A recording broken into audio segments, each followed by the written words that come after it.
నన్ను గూర్చి మీరు ఇన్నాళ్లకు మరల యోచన చేయసాగారని ప్రభువునందు మిక్కిలి సంతోషించాను. ఆ విషయంలో మీరు యోచన చేసి ఉన్నారు కాని తగిన సమయము దొరకలేదు. నాకు కొదువ కలిగినందున నేనీలాగు చెప్పటం లేదు. నేను ఏ స్థితిలో ఉన్నా ఆ స్థితిలో సంతృప్తి కలిగి ఉండడం నేర్చుకొని ఉన్నాను. దీనస్థితిలో ఉండనెరుగుదును, సంపన్న స్థితిలో ఉండనెరుగుదును. ప్రతి విషయములో, అన్ని కార్యములలో కడుపు నిండి ఉండడానికి, ఆకలిగొని ఉండడానికి, సమృద్ధి కలిగి ఉండడానికి, లేమిలో ఉండడానికి నేర్చుకొని ఉన్నాను. నన్ను బలపరిచే వానియందే నేను సమస్తమును చేయగలను. శ్రోతలు వింటున్నారా? క్రీస్తునందు మనకు సంక్రమించిన శక్తి వల్ల సర్వత్ర సమదర్శనం కలుగుతుంది. క్రైస్తవ అనుభవాలలో ఎంతో వైవిధ్యముంది. అన్నిటిలో విశ్వాసి పౌలులాగా సమతౌల్యం నిర్వహించాలి. ఈ పత్రిక ఆద్యంతము క్రైస్తవ విశ్వాసి అనుభవాలనే పౌలు వివరిస్తూ వచ్చాడు. ఫిలిప్పీ సంఘస్థులు తనకు పంపిన కానుకల కోసం వారికి కృతజ్ఞతలు చెప్పుకుంటున్నాడు. 2 సంవత్సరాలుగా పౌలుకు ఫిలిప్పీ సంఘానికి మధ్య ఉత్తర ప్రత్యుత్తరాలు గాని పలకరింపులు గాని బొత్తిగా లేవు. అసలు పౌలు ఎక్కడున్నాడో వారికి తెలియకుండా పోయింది. యెరూషలేములో చెరసాల నిర్బంధంలో ఉన్నాడని తెలుసు. ఆ తరువాత ఏమైందో వారికి తెలియదు. 2 సంవత్సరాలు అలాగే కారాగారంలో ఉండిపోయాడు పౌలు. ఆ తరువాత పౌలును రోము చెరసాలకు బదిలీ చేశారని తెలిసింది. ఇంతకాలం పౌలును పరామర్శించనందుకు, ఏమీ కానుకలు పంపనందుకు ఎంతో నొచ్చుకుంటున్నారు. పౌలు ఇదంతా ఏమీ పట్టించుకోలేదు. వారిని క్షమించాడు. అన్నాడు, నేను ప్రభువునందు ఎంతో ఆనందించాను. ఈ లోపుగా నన్ను గురించిన శ్రద్ధాసక్తులు మీలో ఎక్కువయ్యాయి అని పౌలు వారిని ప్రశంసిస్తున్నాడు. మీకు అవకాశం చిక్కక కాని లేకపోతే మీరెందుకు ఇంతకాలం మెదలకుండా ఉంటారు? నా ఆచూకీ మీకు తెలియలేదు, అందుకే ఇలా జరిగింది. దానికి మీరేమీ కంగారు పడకండి. ఇలాంటివి నేను జ్ఞాపకముంచుకోను అంటున్నాడు పౌలు. అచ్చం ఇది క్రీస్తు యేసుకు కలిగిన మనస్సే. నాకేదో కావాలని నేనిదంతా అంటున్నాను అనుకుంటున్నారా? అలా కానే కాదు. నా మనస్సును గ్రహించండి. నేను ఏ స్థితిలో ఉన్నా ఆ స్థితిలో నాకు తృప్తి, ఆనందం. నాకిది ఇవ్వండి అని నేను మిమ్మల్ని ఎన్నడూ అడగలేదు, అడగను. జైల్లో నిర్బంధంలో ఉన్నా, బయట స్వేచ్ఛగా ఉన్నా తనకు రెండూ ఒకటే. మన ఇష్టప్రకారం అన్నీ జరిగితే ఆనందం ఉంటుందా? ఉండదు. మనము దేవుని ఇష్టానుసారమైన మనుషులమైనప్పుడే మనకు ఆనందం. మనం పరిస్థితుల మీద ఆధారపడము. మనం ఏ స్థితిలో ఉన్నా క్రీస్తునందు మనకు తృప్తి, నిండుదనం. ఈ తృప్తి మన పరిస్థితులను అధిగమించినది. అసంతృప్తి అనేది ఒక మానసిక వ్యాధి. తానున్న స్థితితో నిమిత్తం లేకుండా పౌలు ఎంతో తృప్తిగా జీవించాడు. అలా క్రీస్తునందు పౌలు క్రమశిక్షితుడయ్యాడు. ఉచ్చ నీచములు రెండూ నాకు ఒకటే. పైన ఉన్నా కింద ఉన్నా ఒకటే. పైన పొంగిపోయేది లేదు, కింద కుంగిపోయేది లేదు. కడుపు నిండా అన్నం తిన్నా, ఆకలి కడుపుతో ఉన్నా నా మనస్సు అట్టిట్టు కాదు. అన్నీ ఉన్నా, ఏవీ లేకపోయినా నాకు రెండూ ఒకటే. నా తృప్తి, నా ఆనందం చెక్కు చెదరకుండా ఉంటాయి. ఫిలిప్పీ సంఘస్థులారా, పౌలేమంటున్నాడో వింటున్నారా? మీ సానుభూతికి మీకు వందనాలు, మీకు కృతజ్ఞుణ్ణి. అయితే ఆర్థికమైన ఇబ్బందులు నాలోని ఆనందాన్ని హరించివేయలేదు. పై అంతస్తులో జీవించగలను, క్రింది అంతస్తులో కూడా అదే తృప్తి కలిగి ఆనందించగలను. ఈ 2 రకాల అనుభవాలు తనకు ప్రభువిచ్చినవే. తన ఆధ్యాత్మిక క్రమశిక్షణకు ఎంతగానో దోహదపడ్డాయి. ద్వంద్వ అనుభవాలతో నిర్ద్వంద్వంగా తాను బ్రతకగలడు. ఈ పరిపక్వత మన ఆధ్యాత్మిక ఎదుగుదలకు సూచన. అన్ని పరిస్థితుల్లో దేవుడు మనతో ఉన్నాడు. మనకిక కొదువేముంది? దేవుని దాసులకు అన్ని అనుభవాలు ఉంటాయి. 13వ వచనం మనందరికీ గొప్ప ఆశీర్వచనం. నన్ను బలపరిచే వానియందే నేను సమస్తము చేయగలను. క్రీస్తునందు నేను సమస్తము చేయగలను. నన్ను బలపరిచేవాడు క్రీస్తే. సమస్తము అంటే క్రీస్తునందు సమస్తము చేస్తాను, చెయ్యగలను. నీ జీవితంలో దేవుని సంకల్ప పరిధిలో నీవు సమస్తము చేయగలవు. అంతేకాని అర్థమూ పర్థమూ లేని అద్భుతాలు ప్రజాకర్షణ కోసం చేయటం కాదు. క్రీస్తునందు దేవుడు నీకు పని అప్పగించాడు. ఆ పని చేయడానికి క్రీస్తునందు ఆయనే శక్తి అనుగ్రహిస్తాడు. నీకు ఆయన ఏ వరమిచ్చినా దాన్ని ప్రయోగించడానికి కావలసిన శక్తి ఆయనే ఇస్తాడు. విశ్వాసి జీవితంలో వరము దేవుని ఆత్మశక్తిని ప్రచురం చేస్తుంది. రైలుబండి రైలు పట్టాల మీద ఎంతో వేగంగా పరిగెత్తగలదు.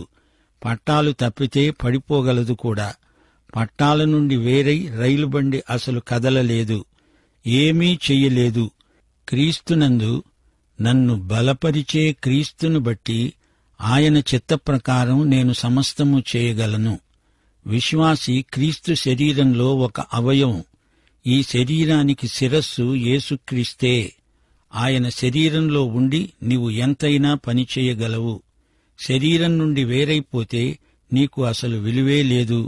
నేను రక్షించబడింది మొదలుకొని ఈ రోజు వరకు ఆయన నాకు అప్పగించిన పని ఎంత కఠినమైనప్పటికీ నేను చేయగలుగుతున్నానంటే రహస్యమిదే. ఆయన నన్ను బలపరుస్తున్నాడు. ఆయన నన్ను పరలోకానికి తీసుకువెడతాడు. అంతవరకు ఆయన నన్ను బలపరుస్తూనే ఉంటాడు.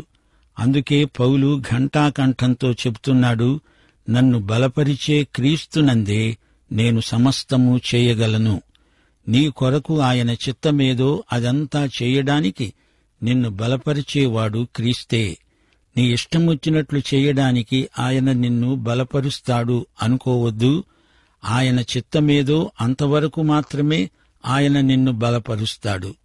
అది ఆయన వాగ్దానం. క్రీస్తునందున్న మనము ఆయన చిత్తము అనే రైలు పట్టాల మీద వేగంగా పరిగెత్తే ట్రైనే మనం. క్రీస్తునందలి మనస్థానం నుండి ఎప్పుడూ వైదొలుగుతామో అప్పుడు మనమెందుకు కొరగాము. పాపం చేస్తే, స్వార్థంతో నిండిపోయి ఉంటే పట్టాలు తొలగిన రైలుబండిలాగే ప్రమాదానికి గురి అవుతాము.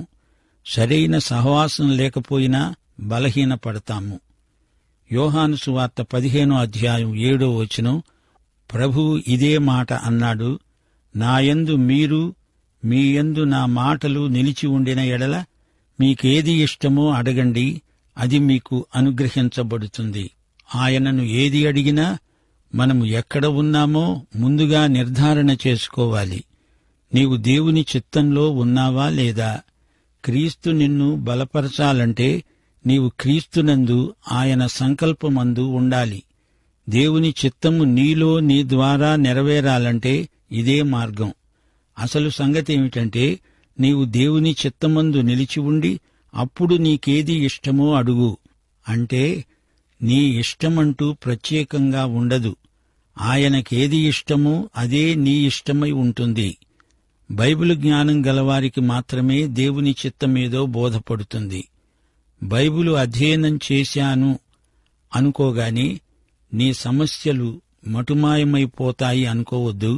నీ శరీరాన్ని సజీవ యాగంగా ఆయనకు సమర్పిస్తే, మనసు మారి రూపాంతరం పొందుతూ ఉంటే అప్పుడు ఉత్తమము, అనుకూలము అయిన దేవుని చిత్తమేదో పరీక్షించి తెలుసుకోగలుగుతావు. దేవుని చిత్తము దానిని చేసేవారికే బయలుపరచబడుతుంది. పందుల ముందు ముత్యాలను పోయడు దేవుడు. ప్రియ సోదరుడా, సోదరి, నీవు ప్రతిరోజు దేవుని వాక్యం ఎంతసేపు చదువుతావు, ధ్యానిస్తావు? దేవుని వాక్యంలో నీ ప్రతి సమస్యకు జవాబు ఉంది. దేవుని వాక్యాన్ని లోతుగా అధ్యయనం చేయడం సాధన చేసి చూడు. ఒక్క యోహాను సువార్త చదివాను, యూదాపత్రిక చదివాను అంటే సరిపోదు. బైబిలంతా ఒకే పుస్తకం. ఆదికాండం మొదలుకొని ప్రకటన గ్రంథం వరకు అంతా ఒకే గ్రంథం. బైబిలంతా తెలిసిన వారికే దేవుని సంపూర్ణ చిత్తమేదో ప్రత్యక్షమవుతుంది. 66 గ్రంథాలన్నీ కలిసి బైబిలు. ఒకే పుస్తకమని మరిచిపోకండి. వాక్యాధారంగా నీవు దేవునికి సజీవయాగమైపోతావు. నీకు ఆనందము, తృప్తి, దేవుని చిత్తం అమలుపరుస్తున్నాను అనే ఆత్మ నిశ్చయత కలుగుతాయి. నీవు ధన్యుడివి. శ్రోతలు, ఈ పాఠంలో తృప్తిని గురించి పౌలు మాట్లాడాడు. పౌలుకు ఎంతో ఆనందం. ఇంతకాలానికి మళ్లీ ఫిలిప్పి సంఘబిడ్డలు తనను జ్ఞాపకం చేసుకున్నారు. వారి తలంపులు వికసించాయి. వారు పౌలును గురించే చింతిస్తున్నారు గాని పౌలు ఎలా ఉన్నది, ఎక్కడ ఉన్నది తెలియక జాప్యం జరిగింది. నా అక్కరలను పురస్కరించుకొని నేను మీకిదంతా రాయడం లేదు. నాకైతే ఏ స్థితిలోనైనా తృప్తే. నేను క్రీస్తునే నేర్చుకున్నాను. ఆయన మనస్తత్వమే నాకుంది.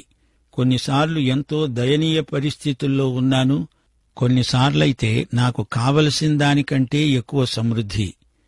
ఈ విధంగా విభిన్నమైన అనుభవాల్లో ఆరితేరాను. కడుపు నిండా తిన్న రోజులున్నాయి. ఆకలి కడుపుతో పస్తున్న రోజులు ఉన్నాయి. ఆయన బలపరుస్తున్నాడు కాబట్టి నేనిదంతా చేయగలుగుతున్నాను. నేను ఆయన బలపరుస్తున్నంత వరకు సమస్తము చేయగలను. ఫిలిప్పీ సంఘస్థులు తనకు పంపిన కానుకలను బట్టి వారికి కృతజ్ఞతలు చెప్తున్నాడు. పరిస్థితులు అనుకూలించలేదు గనుక 2 సంవత్సరాలు ఆలస్యమైంది. నేనున్న పరిస్థితిలో నాకెంతో తృప్తి ఉంది. అసంతృప్తి అంటే ఏమిటో నాకు తెలియదు అంటున్నాడు పౌలు. సంతృప్తి భావన పౌలుకు దేవుడిచ్చిన వరం. స్వయం సమృద్ధి పౌలు ఆనందానికి హేతువు. వస్తువులు కావాలనే కోరిక ఎక్కువైతే దేనితోనూ తృప్తి కలగదు. ఉన్నదానితో తృప్తి చెందేవాడే ఆనందమయుడు. దేనిమీద ఎవరిమీద ఆధారపడకుండా దేవుని మీదనే పూర్తిగా ఆధారపడితే ఆత్మకు ఎంతో తృప్తి. అదే ఆత్మానందం.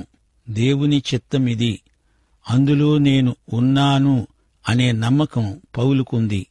దేవుని చిత్తానుసారమైనది ఏదైనా నాకు మంచిది అనే స్థిరమైన విశ్వాసం వల్ల మనకు అన్ని పరిస్థితుల్లో తృప్తి కలుగుతుంది. ఎట్టి కలవరమూ ఉండదు. దేవుని చిత్తానికి వ్యతిరేకంగా ఆశిస్తే మనసానందం హరించుకుపోతుంది. రోమాపత్రిక 8వ అధ్యాయం 28వ వచనంలో పౌలు దృక్పథం తేటగా వెల్లడి అవుతుంది. దేవుణ్ణి ప్రేమించే వారికి, అనగా ఆయన సంకల్పము చొప్పున పిలువబడిన వారికి సమస్తము వారి మేలు కొరకే సమకూడి జరుగుతుంది.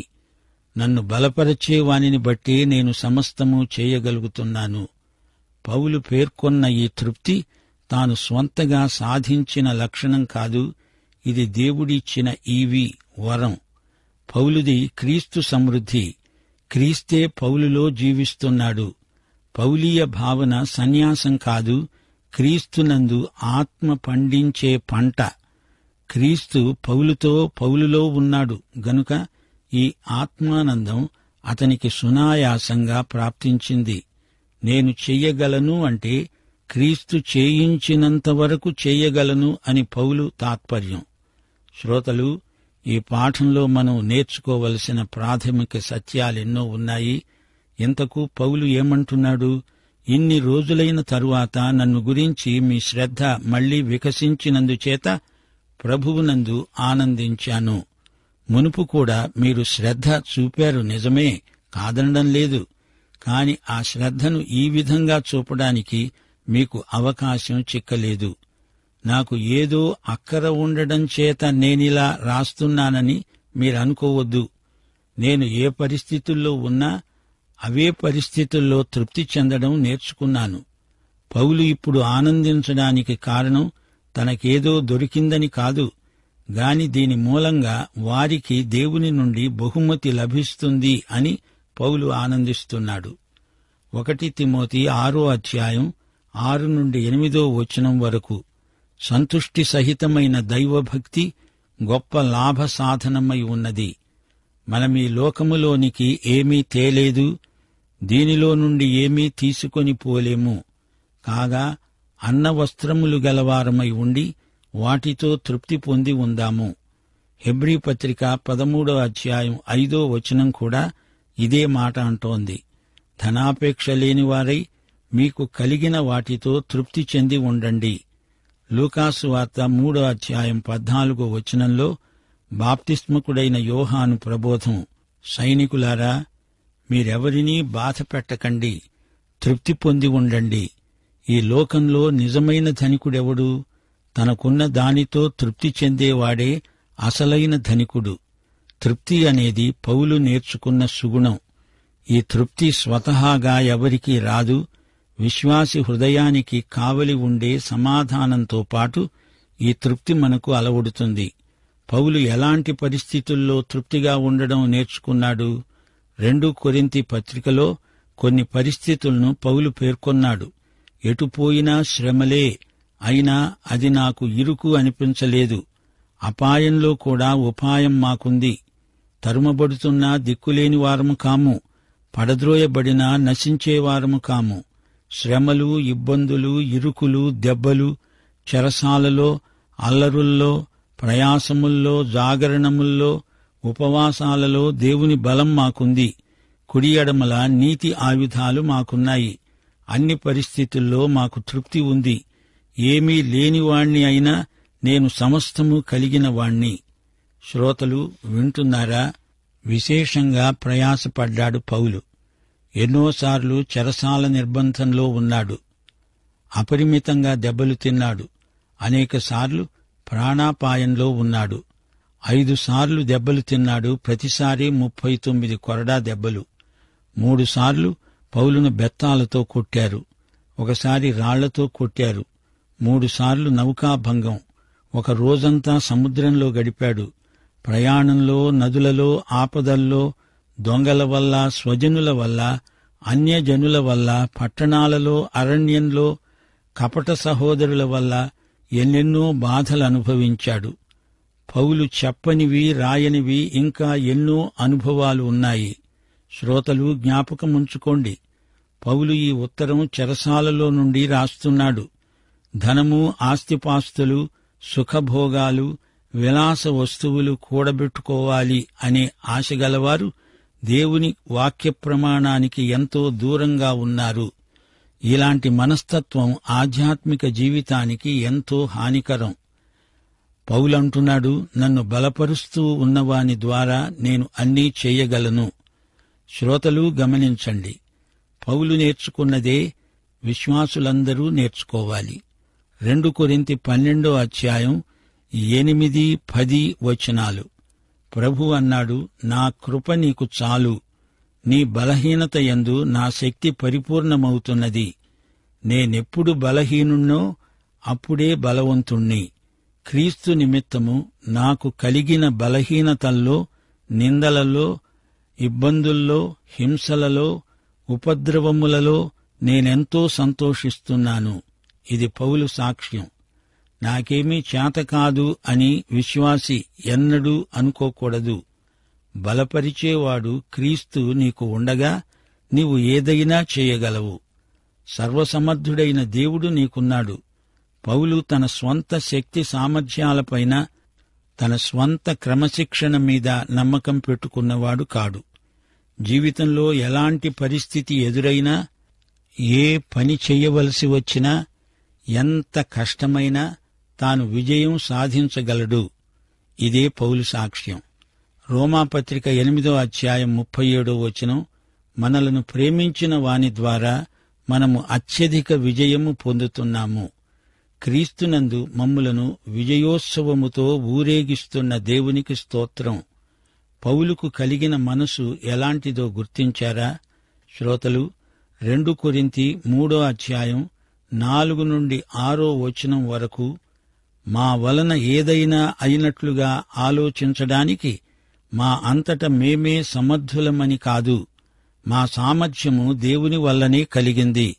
ఆత్మకే పరిచారకులమవడానికి మాకు సామర్థ్యము కలిగించినవాడు ఆయనే. ఎఫెసీ పత్రిక 3:20 ఈ పాఠాన్ని ముగిస్తున్నాము. మనము అడిగే వాటన్నిటికంటే, ఊహించే వాటన్నిటికంటే అత్యధికముగా చేయడానికి శక్తిగల దేవునికి మహిమ కలగాలి. ప్రియశ్రోత, నీవీ యేసుక్రీస్తును నీ స్వకీయ రక్షకునిగా, ప్రభువుగా ఎరుగుదువా? అయితే ఈ పాఠంలోని సత్యాలన్నీ నిన్ను ఉద్దేశించినవే. దైవాశీస్సులు. ఆమేన్.